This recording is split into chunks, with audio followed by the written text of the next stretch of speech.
art, whether it's in the form of music, painting, or sculptures, has always been there.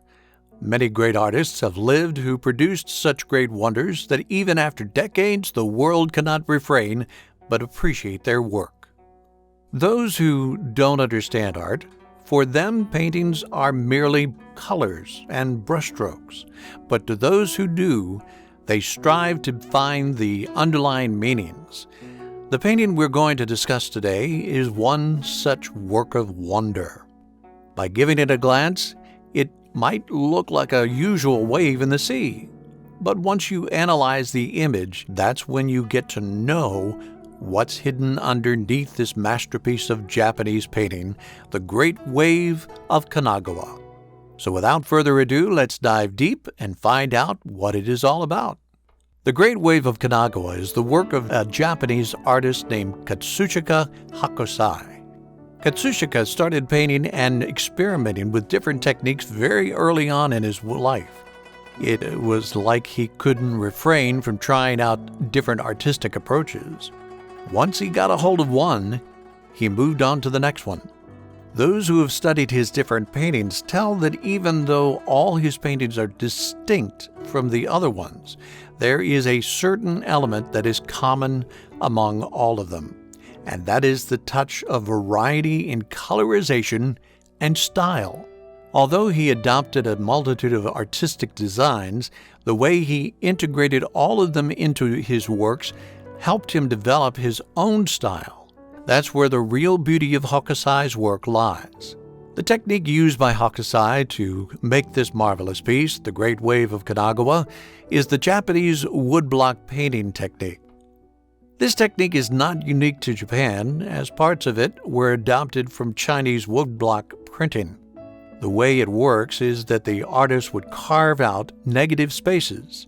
Then those spaces that are supposed to be in the painting are covered with the paint, and then that wood piece is pressed up against the cloth or paper, so a reverse image of wood would be produced on the paper or cloth. One can understand how difficult and time-consuming it must be to produce such work, but then producing something timeless requires efforts like these.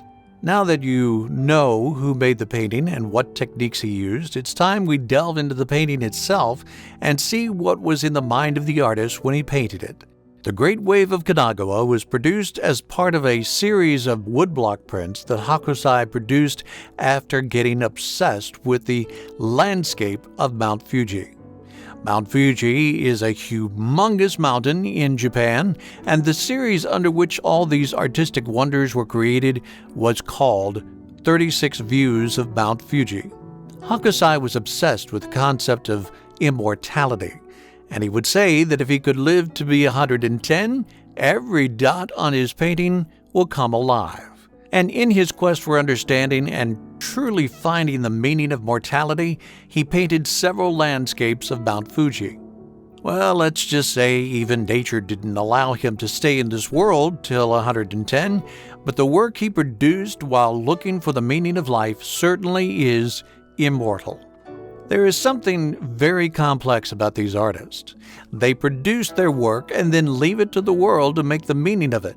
Looking at the Wave of Kanagawa, you will see three main elements in the painting. One is the great big wave. Then there is the three boats. And then, in a distance, Mount Fuji can be seen. So what was Hokusai trying to convey in this painting? Several views have been presented throughout the years. Historians, academics, professionals, and artists, and authors have contributed their views about this very energetic image of a wave. And much like today, when it comes to the opinions of people, they do not always match. So we have found lots of contrasting views regarding the underlying meaning and the depiction that can be drawn from this image. The very common opinion among historians and academics is that Hokusai is trying to convey the message of how these oceans are the protectors of Japan. There was a time when Japan had isolated itself from the Western world, and in those periods no exchange or trade happened between Japan and the outside world. Though there were a lot of Western powers who would love to take over this island country, the strong and raging sea would protect Japan from any external attack on the nation. So basically, the rough sea surrounding Japan was a national hero for them, who was saving the country from attack. There is this view, and then there is a contrasting opinion that says that the wave in the masterpiece shows the strength and might of the powerful enemies that would love to take over Japan at any time. So, as we can see closely, the wave makes a claw-like structure at the very top of it. That depicts intimidating and attacking characteristics. The three small boats that are barely surviving the wave might fight for a while, but eventually the rising wave will take over them. You can see how the tone is changed from the same wave of being a national hero to imposing that it shows an imminent threat to the nation, which is posed by the Western nations. Building further argument, the historians say that Mount Fuji can be seen standing in the waves shows that the might and power of the enemies are so great that even Mount Fuji will not be able to save Japan.